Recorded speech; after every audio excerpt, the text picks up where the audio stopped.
అవసరం ఖచ్చితంగా ఉందని చెప్పి అయితే ఈ సందర్భంగా నేను తెలియజేసుకుంటున్నా.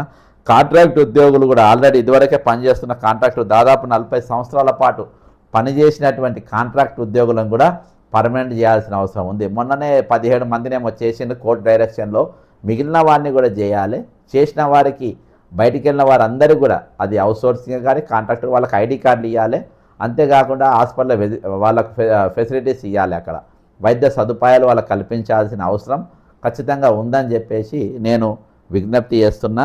రేపు ఈ కొన్ని మా విజ్ఞాపనలతోని రేపు నర్సంపేట ఆర్టీసీ డిపోలో పొద్దుగాల ఉదయం 11 గంటలకు ఒక 2 నిమిషాలు మౌనం పాటించి అక్కడ మీడియాకు ఎందుకంటే అది ప్రాంగణం ఆర్టీసీ వాళ్లకు వేరే ఎక్కడ ఏం పెద్ద గొప్ప ప్రాంగణాలు ఏం లేవు అక్కడ. దానికి ఇటీవల అంటే ఈ 2026 సంవత్సరంలోనే ఇటీవరకే ఆయనకు ఇదైంది కాబట్టి ఈరోజు దాదాపుగా అందరూ కూడా ఆయనను మర్చిపోయినట్టుగా చేస్తుండ్రు. కాబట్టి ఈరోజు మేము వారిని ఎందుకంటే అక్కడ టర్మినేట్ అయిన ఉద్యోగులతోని కలిపి మేము శంకర్ గౌడ్ గారి ఇంటికి వెళ్ళి మరి టర్మినేట్ అయిన ఉద్యోగులు అంటే ఉద్యోగం నుండి రిమూవల్ అయిన వారు రిమూవల్ ఎంప్లాయీస్ అందరూ కూడా కలిసి మనిషి తల 5-10 రూపాయలు అంటే 500-600 1000 రూపాయలు అట్లా ఎవరి స్తోమతను వాళ్ళు వేసుకొని దాదాపు ఒక 30 నేను కూడా వాళ్ళతో వెళ్ళి అక్కడ ఆ కుటుంబానికి 30,000 రూపాయలు ఇచ్చి అంతేకాకుండా మరి రాష్ట్ర వ్యాప్తంగా ఉన్న డిపో అందరి కార్మికులకి వెళ్ళి ఒకరోజు శాలరీ వాళ్ళకు తీసి వాళ్ళకి ఇవ్వాలని పిలుపునివ్వడం జరిగింది. అక్కడికెళ్ళే మరి ఆ పిలుపును అందుకొని మరి దుగ్గు రాజేందర్ గారు మరి ఈ రిమూవల్ అయిన ఎంప్లాయీస్ అసోసియేషన్కు అధ్యక్షుడిగా ఆయన ఉన్నాడు. ఆయన్నే ఈ కార్యక్రమం అంతా చేసిండు. అంతేకాకుండా అడ్వకేట్ మోహన్ గారు వీళ్ళందరూ కూడా చేసినటువంటి ఆ కార్యక్రమం మరి ఆ పిలుపునివ్వడంతో అక్కడికి వెళ్ళి మరి అందరూ కూడా చాలా వరకు డబ్బులు ఇచ్చి వాళ్ళకు ఇటీవల వాళ్ళకి ఇవ్వడం జరిగింది. మరి ఎందుకో ఆ కార్యక్రమంలో నాకు రాజేందర్ గారు మోహన్ రావు గారు కనబడ్డట్టు నాకు అనిపించలేదు.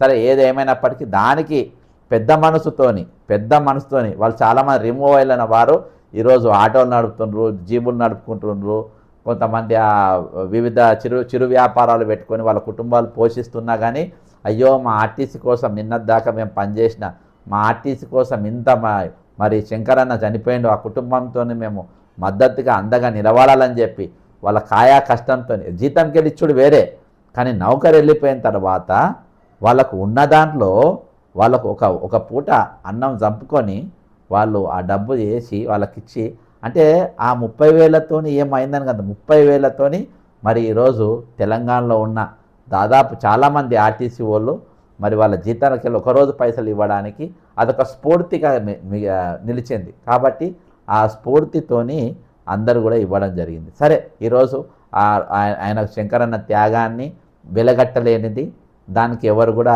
ఈరోజు విలువ కట్టలేరు. ఈరోజు అంత గొప్ప త్యాగం చేసిండు కాబట్టి ఆయన మర్చిపోవద్దని ఈరోజు కేవలం ఎందుకంటే ఎక్కడ కూడా ఆయన చర్చ వస్తలేదు ఆర్టీసీలలో ఏడ కూడా. మేము ఇంకోటి ఆ నర్సంపేట డిపోకు ఆయన ప్రాంగణం అంటే మన శంకర్ గౌడ్ అన్న ప్రాంగణం అంటే బస్ ప్రాంగణం అని దానికి నామకరణం చేయాలనేది కూడా మేము ఆ రోజు ప్రభుత్వాన్ని విజ్ఞప్తి చేసినాం. ఆయన శంకరన్న కేవలం నర్సంపేట డిపోకు వెళ్ళే కారణం ఏంటంటే నేను ముందుకెళ్ళి శంకర్ గౌడ్ అన్న దానికోసము ఆయన యొక్క త్యాగం వృధా పోవద్దని మొదటి రోజుకెళ్ళి నా గలం ఆయన అసూలు బాసిన కొన్ని నిమిషాలకెళ్ళి నేను నా వాణిని వినిపించడం జరిగింది, నా గొంతుకను బలంగా వినిపించడం జరిగింది, నినాదాలు ఇవ్వడం జరిగింది. కాబట్టి శంకర్ గౌడ్ గారికి నాకు చాలా అభినాభావ సంబంధాలు ఉన్నాయి. కాబట్టి ఆయన పేరు మర్చే ప్రయత్నం చేస్తుండ్రు. నాకు ఇటీవల ఒక మిత్రుడు నిన్న నైట్ కూడా ఫోన్ కాల్ వచ్చిండు, ఆయననే నాకు ఐడియా ఇచ్చిండు, అన్న మంచి కార్యక్రమం చేస్తుండ్రు, శంకరన్నను మరిపించే ప్రయత్నాలు చేస్తుంది ప్రభుత్వం, అందులో ముఖ్యంగా పొన్నం ప్రభాకర్ గౌడ్ గారు చాలా పెద్ద కుట్ర చేస్తుండ్రు ఆయన పేరు మరిపించడానికి, ఏడ కూడా ఆయన పేరు వస్తలేదన్న, దయచేసి మీరు ఇప్పుడు ఎత్తైనా కొట్టాడుతుంది కదా అదేదో ఇక్కడ నిలబడి మీ యొక్క వాణిని వినిపిస్తే రాష్ట్ర వ్యాప్తంగా అందరికీ చేరుతుందన్న, ఆయన పేరు కూడా ఉంటుంది, మర్చిపోకుండా ఉంటారు. శ్రీకాంతాచారి ఈరోజు తెలంగాణ ఏర్పాటులో ఆయన పేరు ఎట్లా మిగిలిపోయిందో ఈరోజు ఆర్టీసీ ఉన్నంత కాలం శంకరన్న పేరు కూడా నిలిచిపోయేటట్టుగా చేయాలన్నా దయచేసి మీరు ఇక్కడికి వస్తే ఇది అన్ని ఛానళ్ళల్లో వస్తుంది. అంతేకాకుండా అంతా సోషల్ మీడియా ద్వారా ఆయన పేరు మళ్ళొకసారి బయటకు వస్తుంది. కాబట్టి దయచేసి మీరు అందరూ కూడా రావాలని చెప్పి అక్కడికి నర్సంపేట రావాలని చెప్పేసి వాళ్ళు విజ్ఞప్తి చేసి ఖచ్చితంగా అక్కడికి పోతామని చెప్పేసి ఇది చేసినాం. ఇక కొన్ని కామెంట్ చూసిన తర్వాత రేపు పొద్దుగాల 11 గంటలకు అంటే 10:30కి వెళ్ళి 11 గంటల లోపు నేను నర్సంపేట డిపో దగ్గర నేను ఉంటా. మీరు రాగలిగిన వారు మీరు అక్కడికి రండి.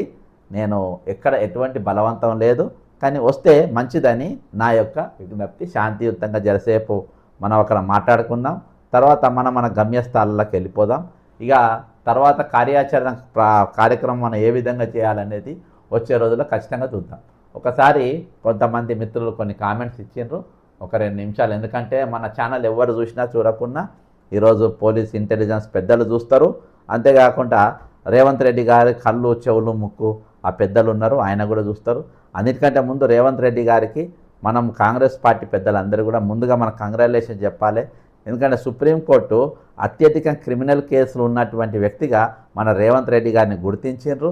కాబట్టి దానికి మనం అందరం కూడా చాలా గౌరవంగా ఉండాలి. ఆత్మగౌరవ తెలంగాణ, స్వయంపాలన తెలంగాణ, నీళ్లు నిధులు నియామకాల తెలంగాణ. ఈరోజు మనము ఇంత గొప్ప ముఖ్యమంత్రి ఈరోజు అందరిని తలదండ అంటే ఈయన కేసు సగం కేసులు కూడా ఎవరు అందుకోలేకపోయాడు. సగం కేసులు కూడా ఎవరు 89 కేసులు, 89 క్రిమినల్ కేసులు, అత్యధిక కేసులు ఉన్న ముఖ్యమంత్రి మనకు దక్కిండు. అర్థమైందా? కాంగ్రెస్ పార్టీకి దక్కిండు. అది కాంగ్రెస్ పార్టీ గౌరవం, మనకు గౌరవం. కాబట్టి రాహుల్ గాంధీ గారికి, ప్రియాంక గాంధీ గారికి, కాంగ్రెస్ పార్టీలో ఉన్న ప్రతి ఒక్కరికి మీ అందరు కూడా పేరు వరుసలో మీ అందరు కూడా కంగ్రాచులేషన్ చెప్తున్నా. ఈరోజు 89 కేసులతోని ముందు వరుసలో రేవంత్ రెడ్డి గారు నిలబడ్డరు. నేను ఈరోజు ఇంగ్లీష్లో రాహుల్ గాంధీకి అంకితం చేసుకుంటూ ఒక వీడియో కూడా చేసిన.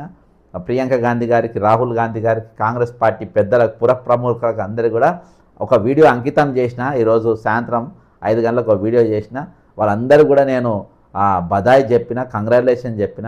కాబట్టి నిజంగా ఈరోజు మన రాష్ట్రం చాలా గొప్ప పునీతం అయిపోయింది. మన రాష్ట్రం ఈరోజు గొప్ప నాయకులు, ఒక మర్రి చెన్నారెడ్డి గారి నాయకులు, బురుగుల రామకృష్ణారావు లాంటి నాయకులు, పివి నరసింహారావు గారి నాయకులు, అంత గొప్పలు, ప్రధానమంత్రి, ఎటువంటి కేసులు మచ్చలేనటువంటి వ్యక్తులు పాలించిన మన దాంట్లో ఈరోజు మనము ఒక క్రిమినల్కు కూడా అవకాశం ఇచ్చినాం. అది మన ప్రజాస్వామ్య గొప్పతనం. ఏంటంటే ఒక 89 కేసులు ఉన్నటువంటి క్రిమినల్, రెడ్ హ్యాండ్ దొరికిన దొంగగా దొరికిన ఒక క్రిమినల్ ఈరోజు మన రాష్ట్రాన్ని పాలిస్తుండు. అందులో సుప్రీంకోర్టుతోని ఈరోజు మన్ననలు పొందిండు. సుప్రీంకోర్టు చేత ఈరోజు గుర్తింపబడి ఈరోజు అందరి ఫోటోలు అక్కడక్కడ ఉంటే ఈయన ఫోటో మధ్యలో చాలా పెద్దగా బ్రహ్మాండంగా ఉన్నది. రేవంత్ రెడ్డి గారు అత్యధిక కేసులు గలటువంటి ఒక గొప్ప నాయకునిగా ఈరోజు వాళ్ళు గుర్తించారు. నిజంగా దీన్ని మనం అందరం కూడా గర్వపడాల్సిన అవసరం ఉంది.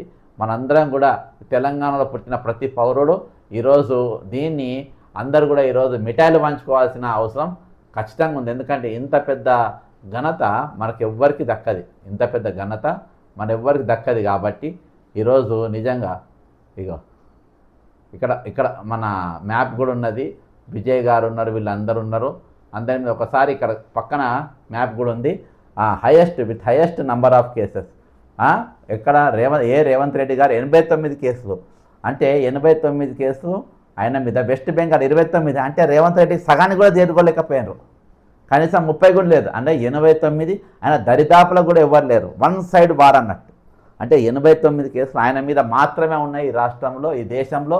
ఎవరి మీద ఆయన దరిదాపులో కూడా లేరు. కనీసం 30 కేసులు కూడా ఎవరి మీద లేరు. కనీసము 32, 33 కేసులు కూడా ఎవరు లేరు. అందరు కూడా 29కి ఆల్అవుట్, 29కి ఆల్అవుట్. ఒక 11 కేసులు తక్కువైనాయి. ఇంకో 11 కేసులు అయితే 100 సెంచరీ కేసులు అయ్యి వరల్డ్ రికార్డు కొట్టేటోడు మనోడు. అయితే ప్రపంచ రికార్డు జర్రలో మిస్ అయిపోయింది కాంగ్రెస్ పార్టీకి. నిజంగా రాహుల్ గాంధీ, అందుకని నేను ఈ తమ్నేల్తోనే ఇదే తమ్నేల్తో నేను ఈరోజు చేసిన. నిజంగా డికే శివకుమార్ గారి పైన కూడా 19 కేసులు ఉన్నాయి. పక్కన చంద్రబాబు నాయుడు గారి కూడా 19 కేసులు ఉన్నాయి. సతీశన్ మీద 18 కేసులు ఉన్నాయి. ఇక విజయ్ మీద, జార్ఖండ్ సీఎం మీద 4 కేసులు ఉన్నాయి, 4 కేసులు ఉన్నాయి. మొత్తానికి 89 కేసులు. అంటే కాంగ్రెస్ పార్టీ ఎంత గొప్ప పార్టీ చూడు.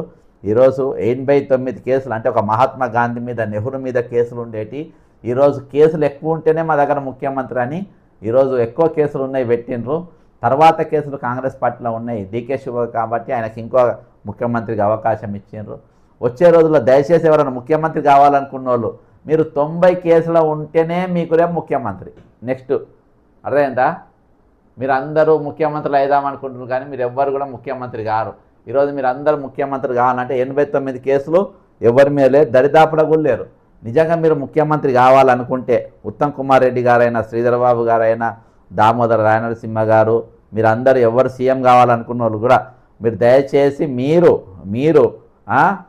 100 కేసులు అంటే 90 కేసులు తెచ్చుకోవాలి ఇవాటికి. ఎందుకంటే 89 కేసుల లీడ్లో మన ఈయన రేవంత్ రెడ్డి గారు ఉన్నారు.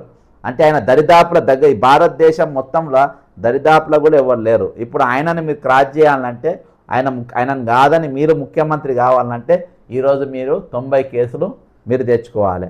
సరే, ఆ కేసులు ఉన్నటువంటి వ్యక్తులు ఇక అది వాళ్ళకే ముఖ్యమంత్రి నెక్స్ట్, ఇక వేరే వాళ్ళకైతే ఛాన్స్. ఇన్ని రోజులకి వెళ్ళి అరే కాంగ్రెస్ పార్టీ ఎందుకు ముఖ్యమంత్రులు ఇస్తలేరా అనుకున్నా.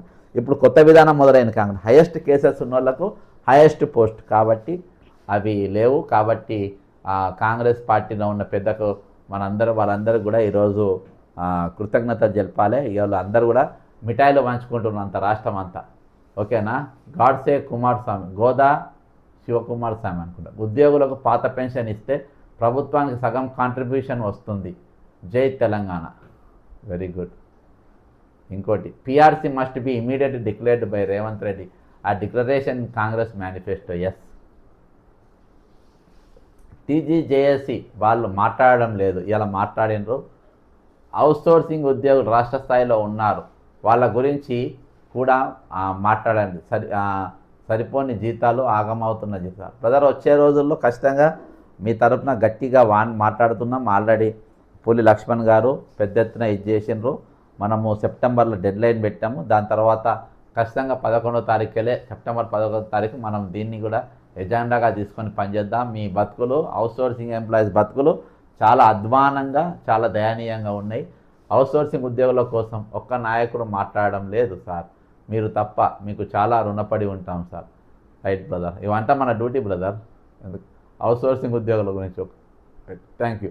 ఇవి కామెంట్స్. ఏది ఏమైనప్పటికీ రేపైతే మేమందరం నర్సంపేట పోతాం. రేపు వచ్చిన తర్వాత వీలైతే రేపు లైవ్లో కలుద్దాం, లేకుంటే ఎల్లుండి కలుద్దాం. దయచేసి ఈ వీడియోని మీరు షేర్ చేయండి, కామెంట్ చేయండి.